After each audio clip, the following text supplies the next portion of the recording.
আমার ভালোবাসার মিষ্টি বন্ধুরা, কেমন আছো তোমরা? নিশ্চয়ই তোমরা খুব ভালো আছো। তোমাদেরকে মজা দেওয়ার জন্য আবারও নতুন একটি গল্প নিয়ে এলাম। আজকের গল্পটি খুবই মজাদার হতে চলেছে।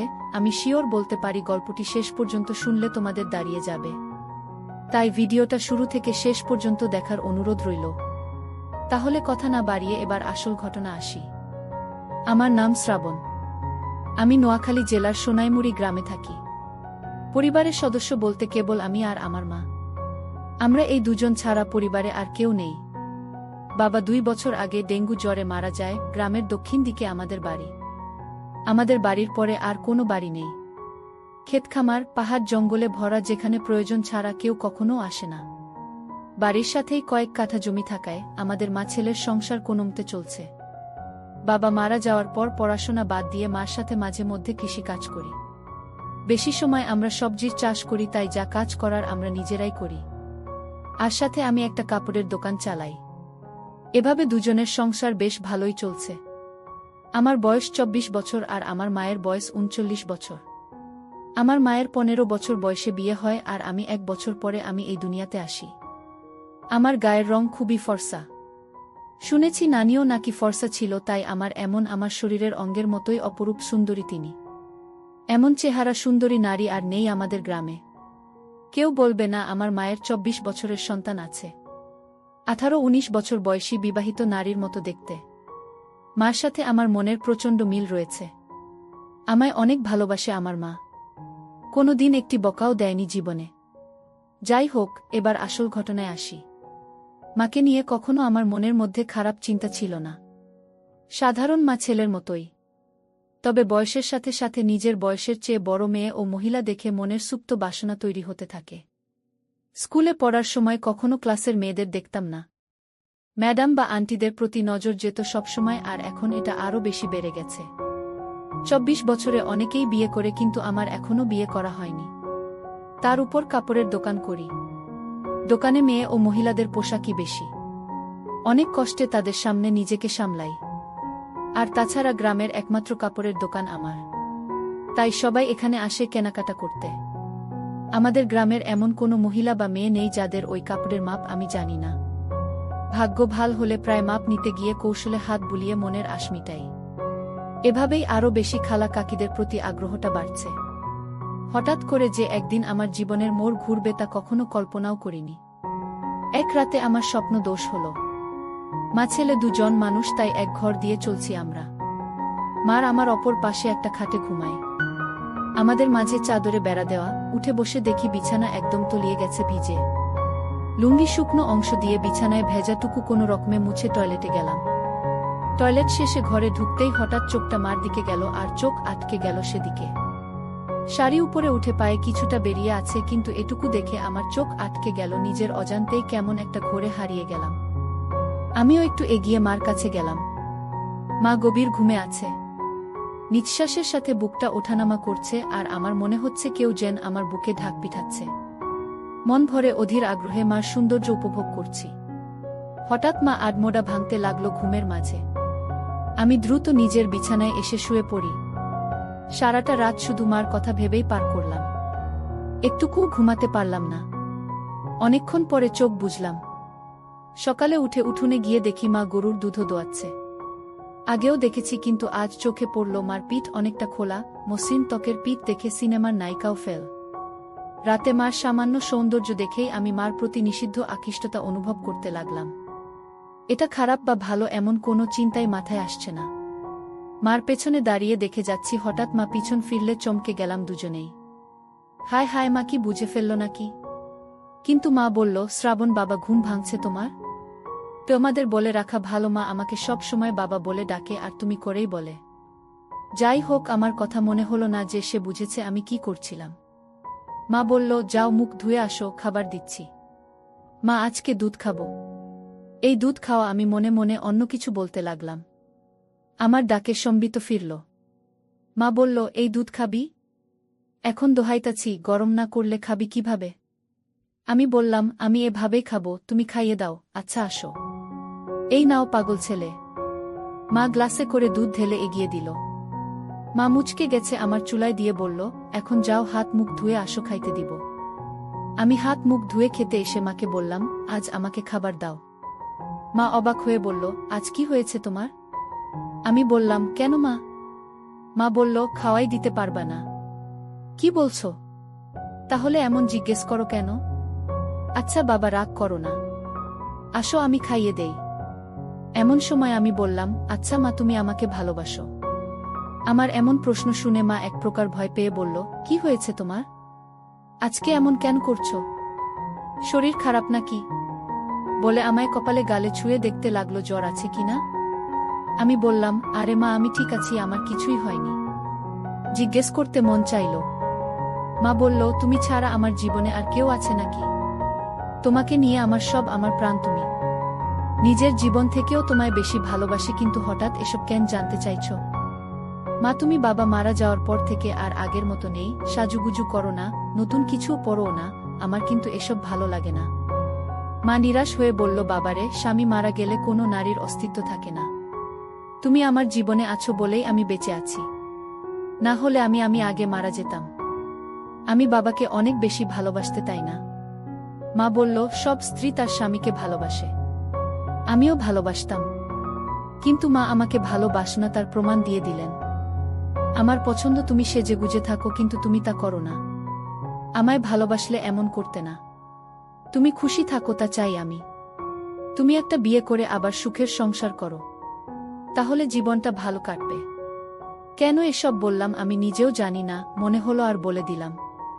আমার কথা শেষ হতে না হতেই ঠাস করে একটা চড় পড়ল আমার গালে। আমি ব্যথার চেয়ে অবাক হয়েছি। আমার জ্ঞান হওয়ার পর কখনো আমাকে কেউ মারেনি। মার তো দূরে থাক, কখনো চোখ রাঙিয়ে কথা বলে না, কিন্তু আজ এতই রাগ হলো যে মার খেলাম। আমার চোখ লাল হয়ে আছে। কাঁদতে কাঁদতে বলল, নিজের বাবা মরে গেছে বলে মাকে অন্যের বিছানায় দিতে চাও? বোঝা হয়ে গেছি আমি, তাই না? আমাকে খাওয়াতে পড়াতে কষ্ট হচ্ছে, আমি চলে যাব, চিন্তা করো না, বলেই উঠে চলে গেল। মা নিজে বিছানায় শুয়ে কাঁদতে লাগল। আমি উঠে তার কাছে গিয়ে 1000 বার বোঝানোর চেষ্টা করলাম, কিন্তু আমার কোনো কথাই শুনল না। মা বলল, এখন আমার চোখের সামনে থেকে যাও। আমি মার কথায় ভয় পেয়ে যাই, বের হয়ে যায় দোকানের উদ্দেশ্যে। রাতে কথা বলল না, যে যার মতো শুয়ে পড়ি। হঠাৎ ঘুমের মধ্যে গালে নরম ছোঁয়া পেয়ে উঠে পড়ি। দেখি মা সামনে বিছানায় বসা। উঠে আমি সামনে বসতেই মা চোখ জ্বলে করে আমার গালে হাত বুলিয়ে বলল, ব্যথা করছে তাই না? আমাকে মাফ করে দাও মা, আর কখনো এমন বলবে না এসো। তুমি আমার কাছে মোটেও বোঝা না।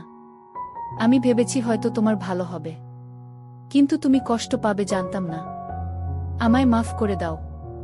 মা সাথে সাথে আমায় বুকে টেনে নিল, বলল, বাবারে, আমি তোমায় ভীষণ ভালোবাসি। তোমার ছেলে কারো সংসার এগিয়ে নিজের সুখ চাই না। তোমার বাবার পরে তুমি আমার একমাত্র সম্বল, আর কখনো এমন বলো না বাবা। আমি আর কখনো বলবো না মা। আমার উপর আর রাগ করে থেকো না। এবার মনের কষ্ট ভয় দূর হলে আমি মার সৌন্দর্যের উপর আবার আকৃষ্ট হলাম। পরদিন বিকেলে বাড়ি ফিরে আমি চমকে উঠলাম। আমার পরনে একটা সবুজ শাড়ি আর হলুদ ব্লাউজ পরার চমৎকার মানিয়েছে। আমায় দেখে মুচকি হেসে বলল, এখন ঠিক আছে তো? তুমি সত্যিই আমার জন্য নতুন শাড়ি পরেছ? তুমি ছাড়া কি অন্য কেউ আছে আমার? আমি খুশিতে মাকে জড়িয়ে ধরি।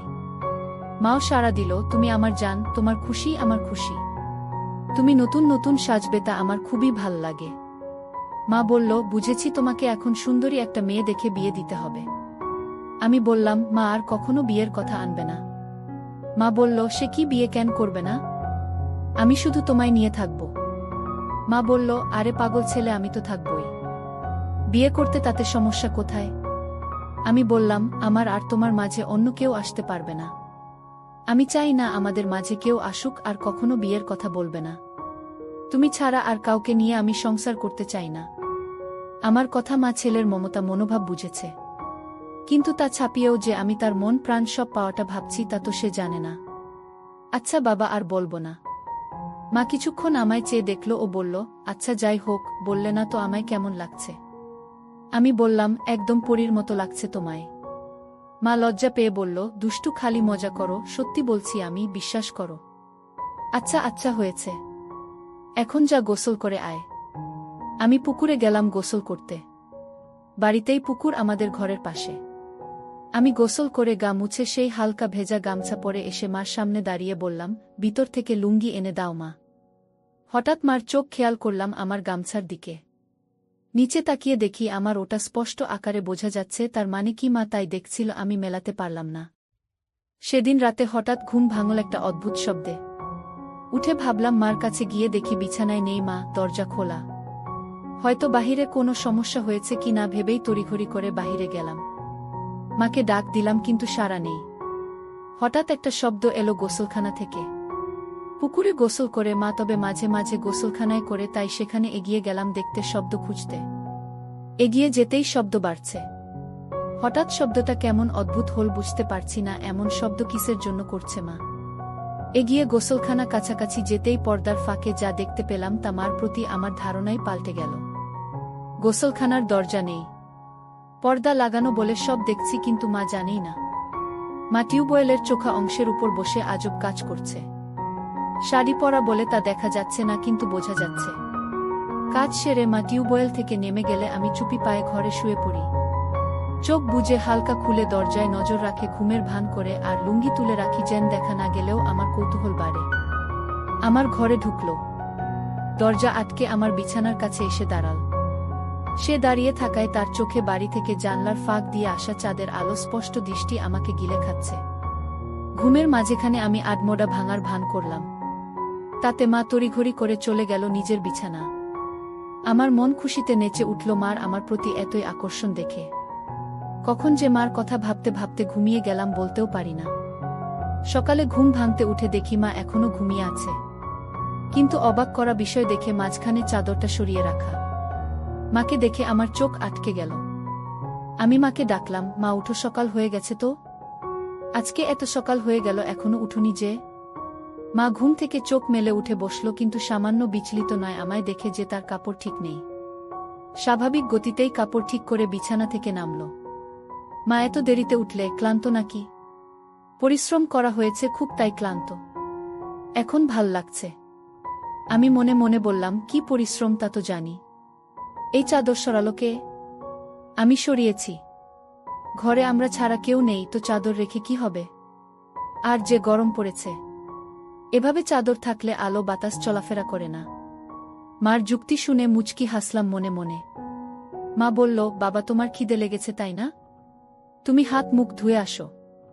আমি বললাম, না, আগে গোসল করব তারপর খাবো, বলেই আমি পুকুরে গেলাম। বন্ধুরা, ভিডিও মাঝখানে একটা কথা বলতে চাই। আমি তোমাদের আনন্দ দেওয়ার জন্য খুব কষ্ট করে ভিডিও বানাই, তাই তোমাদের কাছে অনুরোধ থাকবে অবশ্যই এই ভিডিওটি দেখে একটি লাইক করবে এবং সামিয়া ব্লগ চ্যানেলটি সাবস্ক্রাইব করে পাশে থাকবেন। আজ গামছাও নিলাম না, গোসল করে ভেজা কাক হয়ে এলাম মার কাছে। আগের দিন তো হালকা ভেজা গামছা ছিল, তাই অতটা ভালো বোঝা যায়নি, কিন্তু আজ একদম ভিজে গায়ে সেটে আছে লুঙ্গি। মার দৃষ্টি আমার উপরে আর চোখে গিলে খাচ্ছে। জিভে যেন জল এসে গেছে, এমন করে তাকিয়ে আছে আমার দিকে। আমার বেশ ভালো লাগছে তা দেখে। আমার ভিতর থেকে গামছা লুঙ্গি এনে দিল। যতক্ষণ আমার মোছা শেষে লুঙ্গি না পরলাম সে লুকিয়ে দেখতে চলল। হঠাৎ মা বলল, তুমি একটু বসো, আমিও গোসল করে আসি। আজকে গরম লাগছে, এসে খাইয়ে দিব তোমায়। আমি ভাবলাম ভালোবাসা দেখাতে খাইয়ে দিবে, কিন্তু আরও কিছু অপেক্ষা করছে তা বুঝিনি। মা যে গোসল করতে না, শুধু শরীর ভেজাতে পুকুরে গিয়েছিল তা বুঝতে বাকি রইল না। 2 মিনিটে ফিরে এলো। আমরা ভেজা শরীরে আগেও দেখেছি এমন ভেজা শরীরে, কিন্তু আজ আমাকে দেখাতে যে আমরা ভেজা শরীরে এসেছে তা আমি জানি। হঠাৎই মা এগিয়ে এসে বলল, বাবু আমার হুকটা খুলে দাও তো, ইস ব্লাউজটা আর চলবে না মনে হয়। আমিও সুযোগ পেয়ে বলে বসলাম, ছেলের কাপড়ের দোকান আর তুমি কিনা পুরনো জিনিস নিয়ে পড়ে আছো, নতুন নিয়ে নাও তাহলে তো হয়। দোকানে গিয়ে নিয়ে এসো পছন্দ করে যেটা ভালো লাগে। ইস, ছেলের দোকান তাহলে গিয়ে আনতে হবে কেন? ছেলে আনতে পারে না, কষ্ট করে বাজারে দুর্গম করবে নাকি? আমি বললাম, আচ্ছা মা, সব পাঠিয়ে দেব, তুমি পছন্দ করে নিও। ইচ্ছে করেই বললাম যেন আরো গভীরে যাওয়া যায়। মা বলল, পাঠাবে মানে? আমি ফেরিওয়ালা কাকির কাছে পাঠিয়ে দেব। মা বলল, বাহিরের মানুষের সামনে পছন্দ করতে পারবো না, আমি তো জানি না ওসব সাইজ টাইজ। তাছাড়া আমার সামনে এসো, সমস্যা হবে না। মাকে বলল, সমস্যা হবে? দোকানদার হয়েছে, খদ্দেরকে কাপড় দেখাবে। কি সব বলছো বলো তো? দোকানেও কি এমন করো? আচ্ছা মা, ভুল হয়েছে। আমি নিয়ে আসবো সবগুলো, তোমার পছন্দমতো মাপ বুঝে নিও। সব কেন আনবে? আমার মাপের গুলোই শুধু আনবে। রং আমি বেছে নেব, মাপ 34, মনে থাকবে তো? আমি মার দিকে হাঁ করে তাকিয়ে আছি। মা এতটাই আমার উপর ফিদা যে উঠে পড়ে লাজ লজ্জা সংকোচ ভুলে আমায় সব জানিয়ে দিচ্ছে। আমি প্রচণ্ড খুশি ও অবাকও হলাম। সারাদিন মার কথা ভেবেই দিন পার করলাম। দোকান বন্ধ করার সময় বেছে বেছে বড় গলাওয়ালা কয়েকটা নিলাম। দোকান থেকে বের হয়ে সোজা বাসায় পৌঁছে যাই। গিয়ে দেখি মা ক্ষেতের কাজ করছে। আমিও গেলাম সেখানে, কিন্তু গা মেখে গেছে ধুলো বালি ও কাদা দিয়ে। আজ কেমন অদ্ভুত লাগছে, এমন করে কাদা মাখামাখি হয় না কখনো। বাড়ির ভিতরে ঢুকতে ঢুকতে বললাম, তুমি তো কাদা দিয়ে মেখে গেছা। শাড়ি পুরো মেখে গেছে। কি করব বলো? এক সেট হয়ে তো কাজ করা যাবে না, তাই না? আমি অবাক হয়ে গেলাম আমার কথা শুনে। আমার দিকে হুট করে তাকাতেই মা হেসে দিল। সাথে আমিও হেসে দিই। ধীরে ধীরে কেমন একটা ঘুলে মিলে যাচ্ছে দুজনে। সবজির ডালা রাখার পরে মা বলল, আমার জিনিস আনছো? আমি বললাম, আনছি মা, পরে দেখো, মাপে না হলে পাল্টা আনবো। মা বলল, মাপে হবে। বিশ্বাস আছে তোমার উপর, বলেই মুচকি হেসে চলে গেল ঘরে। আমি বাইরে দাঁড়ানো। একটু পরেই মার ডাক দিল ভিতরে।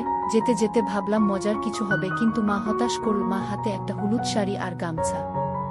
মা বলল, তুমি একটু বসো, আমি গোসল করে আসি। বলেই আমরা পুকুরে চলে গেল। কিছু না ভেবেই চলে গেলাম। একটু পরেই পুকুরের কাছে ঝোপঝাড়ে গিয়ে দাঁড়িয়ে উকি মারতেই চোখ কপালে উঠে গেল। আহে, কি সুন্দর লাগছে বলে বোঝানো যাবে না। হঠাৎ একটা পিঁপড়া কামড় দিলে আচমকাই মুখ থেকে উহ শব্দ বের হয়ে গেল আর ঝোপঝাড় একটু নড়ে গেল। মা একটু চমকে গিয়ে এদিকে তাকালো, দেখতে লাগলো এদিকে। পরক্ষণেই আমায় অবাক করে দিয়ে মার মুখে একটা মুচকি হাসি দেখতে পেলাম। মাথায় ঢুকল না। মা কি আমায় দেখে ফেলেছে? হঠাৎ নিচে পায়ের দিকে তাকিয়ে দেখি আমার শরীর পুরোটাই মার দিক থেকে দেখা যাচ্ছে। আমি প্রচণ্ড লজ্জা পেলাম ধরা পড়ে, কিন্তু মা তো আমায় ধরা পড়তে দেননি দেখে খুব ভাল লাগলো। মা এবার দেখালো কারিশমা। আগে পানিতে একটা ডুব দিয়ে পানি থেকে উঠল। তখনই আমায় আকাশ থেকে ফেলে মা অকল্পনীয় কাজ করল। ডাঙায় উঠে দাঁড়িয়ে আগে আমার দিকে তাকিয়ে একটা অদ্ভুত মুচকি হাসি দিল। এই প্রথম আমার মার এই সৌন্দর্য দেখে আমি অবাক। আমি দ্রুত ঘরের সামনে চলে যাই ও দরজায় বসে থাকি। তখন মা এলো, আবার অবাক করে আমার সামনে এসে দাঁড়িয়ে মুচকি হেসে বলল, খিদে লেগেছে বাবা? আমি বললাম, হ্যাঁ মা। তোমার এত সময় লাগলো যে? তুমি জানো না বুঝি? আমি বোকার মতো তাকিয়ে আছি মার চোখে। দুজনেই একটু আগে বিষয়টা জানি, কিন্তু কেউ স্বীকার করে এগোতে পারছি না। সময় নিচ্ছি, কিন্তু মা এক ধাপ এগোনো হয়ে গেছে। আমার দিকে এক প্রকার এগিয়ে এসে বলল, কি দেখছো বাবু? আমিও লজ্জা সংকোচ কাটিয়ে বলি, তোমার জন্য এনেছি, ওগুলো পড়লে ভালো লাগবে। মার মুখে মারাত্মক একটা হাসি এনে বলল, কেন, এগুলো ভালো লাগে না আমায়? ভালো লাগে, কিন্তু আমি যা এনেছি তা এর চেয়েও সুন্দর মানাবে তোমায়। বেশ নজর রাখছে দেখছি আমার উপর। মা আমায় সুযোগ দিচ্ছে। আমি তা ভেস্তে দিলাম না। আমি বললাম, আমার খদ্দের তুমি, কোথায় কেমন লাগবে তা আমার দেখার দায়িত্ব। মা চোখ পাকিয়ে বলল, তাই তাহলে তো গ্রামের সব মেয়ে মহিলার দিকে দেখা হয়ে গেছে। আমি হকচকিয়ে গেলাম, কথা সত্যি, কিন্তু বুঝলাম মার খানিকটা জ্বলন হচ্ছে। তাই আরেকটু জ্বালাতে বললাম, সবারই কি আর দেখব? যার জন্য সাধারণভাবে যা দেখা লাগে তাই দেখি। টাকা দেয় ভালো জিনিস দিতে, বুঝে শুনে ভালোটাই দিই। আমি ওকে সবার কাতারে পড়ি। আমাকেও কি টাকা দিতে হবে?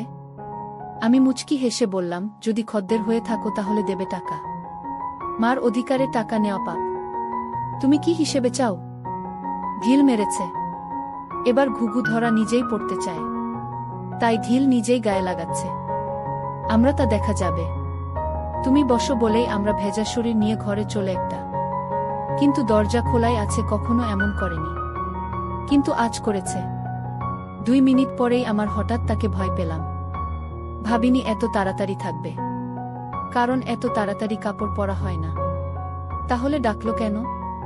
ভিতরে আসবো? হ্যাঁ এসো। আমি মন ফুরফুরে করে এগিয়ে ঘরে ঢুকেই চোখ জল হয়ে একটা। আমার মনে ঝড় উঠে একটা। আমার প্রতি এত সদয় দেখে আমায় নিজে থেকে দেখাচ্ছে বলে গর্বে বুকটা ভরে গেল।